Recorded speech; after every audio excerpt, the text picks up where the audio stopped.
12 ಯಶಸ್ವಿಯಾಗೋಕೆ ಗಿಲ್ಲಿ ಕಾರಣ. ಜನರಿರುವರು ನಿನ್ನ ಬೆನ್ನ ಹಿಂದೆ, ಸಾಗರದಂತೆ ಹರಿಯುವರು ನಿನ್ನ ನೆರಳಂತೆ. ಗಿಲ್ಲಿ ಇಲ್ಲದಿದ್ರೆ ಬಿಗ್ ಬಾಸ್ ಶೂನ್ಯ, ಸಂಪರ್ಗಿ ಅಚ್ಚರಿ ಹೇಳಿಕೆ. ದೊಡ್ಡ ಮನೆಯ ಮಾಜಿ ಸ್ಪರ್ಧಿ ಪ್ರಶಾಂತ್ ಹೇಳಿದ್ದಾದ್ರೂ ಏನು? ಕನ್ನಡದ ಹೆಸರಾಂತ ರಿಯಾಲಿಟಿ ಶೋ ಅಂದ್ರೆ ಅದು ಬಿಗ್ ಬಾಸ್.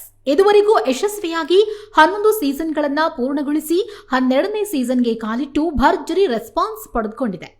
ಹಲವು ಬಗೆಯ ಟ್ವಿಸ್ಟ್ಗಳ ಮೂಲಕ ಪ್ರೇಕ್ಷಕರನ್ನ ಆಕರ್ಷಿಸೋದರಲ್ಲಿ ಬಿಗ್ ಬಾಸ್ ನಂಬರ್ 1. ಇನ್ನು ಟಿಆರ್ಪಿ ವಿಚಾರದಲ್ಲಿಯೂ ಬಿಗ್ ಬಾಸ್ ನಂಬರ್ 1 ಸ್ಥಾನ ಪಡೆದುಕೊಂಡಿರುವುದು ಸುಳ್ಳಲ್ಲ. ಸದ್ಯ ಈ ವ್ಯಕ್ತಿಯಿಂದಲೇ ಬಿಗ್ ಬಾಸ್ ಸೀಸನ್ 12 ಯಶಸ್ವಿಯಾಗಿ ಮೂಡಿಬರೋಕೆ ಕಾರಣ ಅಂತ ಬಿಗ್ ಬಾಸ್ನ ಮಾಜಿ ಸ್ಪರ್ಧಿ ನೀಡಿರೋ ಹೇಳಿಕೆ ಎಲ್ಲೆಡೆ ಸೌಂಡ್ ಮಾಡ್ತಿದೆ. ಹೌದು, ಬಿಗ್ ಬಾಸ್ ಕನ್ನಡ ಸೀಸನ್ 12ರಲ್ಲಿ ಗಿಲ್ಲಿ ನಟ ಅವರು ಯಾವ ರೀತಿ ಮನರಂಜನೆ ನೀಡುತ್ತಿದ್ದಾರೆ ಎಂಬುದು ಗೊತ್ತಿದೆ. ಈಗಾಗಲೇ ಕಾಮಿಡಿ ಮೂಲಕ ಸಾಕಷ್ಟು ವೀಕ್ಷಕರನ್ನ ತಮ್ಮತ್ತ ಗಿಲ್ಲಿ ನಟ ಸೆಳೆದುಕೊಂಡಿದ್ದಾರೆ. ಬಿಗ್ ಬಾಸ್ ಮನೆಯಲ್ಲಿಯೂ ಕೂಡ ಗಿಲ್ಲಿ ನಟನಿಗೆ ಜನಪ್ರಿಯತೆ ಇರುವ ಬಗ್ಗೆ ಚರ್ಚೆ ಆಗಿದ್ದನ್ನ ಕಂಡಿದ್ದೇವೆ. ಈಗ ಮಾಜಿ ಬಿಗ್ ಬಾಸ್ ಸ್ಪರ್ಧಿ ಪ್ರಶಾಂತ್ ಸಂಬರ್ಗಿ ಕೂಡ ಗಿಲ್ಲಿ ನಟನಿಗೆ ಇರುವ ಜನಪ್ರಿಯತೆ ಬಗ್ಗೆ ಮಾತನಾಡಿದ್ದಾರೆ. ಮಾಧ್ಯಮಗಳಿಗೆ ಈ ಕುರಿತು ಪ್ರತಿಕ್ರಿಯಿಸಿರುವ Prashanth Sambargi, Bigg Boss Kannada season 12 ನಡೀತಾ ಇದೆ. 8 ಮತ್ತು 9ನೇ ಸೀಸನ್ನಲ್ಲಿ ನಾನು ಇದ್ದೆ. ಈಗ ಬರ್ತಿರುವ ಬಿಗ್ ಬಾಸ್ ಶೋವನ್ನ ಕೂಡ ನಾನು ನೋಡ್ತಿದ್ದೇನೆ.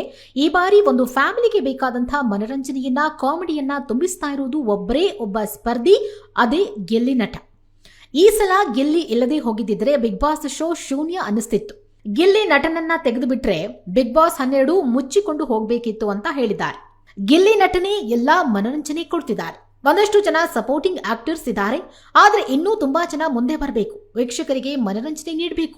ಬಿಗ್ ಬಾಸ್ ಕನ್ನಡ ಸೀಸನ್ 12ರ ಎಲ್ಲಾ ಸ್ಪರ್ಧಿಗಳಿಗೂ ನಾನು ಶುಭ ಕೋರ್ತೇನೆ ಅಂತ ಪ್ರಶಾಂತ್ ಸಂಬರ್ಗಿ ಹೇಳಿದ್ದಾರೆ. ಬಿಗ್ ಬಾಸ್ ಕನ್ನಡ ಸೀಸನ್ 8ರಲ್ಲಿ ಪ್ರಶಾಂತ್ ಸಂಬರ್ಗಿಯವರು 119 ದಿನಗಳ ಕಾಲ ಇದ್ದು 4ನೇ ರನ್ನರ್ ಅಪ್ ಆಗಿ ಹೊರಹೊಮ್ಮಿದ್ರು. ಆನಂತರ ಬಿಗ್ ಬಾಸ್ ಕನ್ನಡ ಸೀಸನ್ 9ರಲ್ಲಿಯೂ ಅವರು ಭಾಗಿಯಾಗಿದ್ರು. ಆಗ 77 ದಿನಗಳ ಕಾಲ ಬಿಗ್ ಬಾಸ್ ಮನೆಯೊಳಗೆ ಇದ್ರು. ಹೀಗೆ 2 ಬಾರಿ ಬಿಗ್ ಬಾಸ್ ಮನೆಯೊಳಗೆ ಕಾಲಿಟ್ಟ ಕೀರ್ತಿ ಪ್ರಶಾಂತ್ ಸಂಬರ್ಗಿಗೆ ಸಲ್ಲುತ್ತೆ.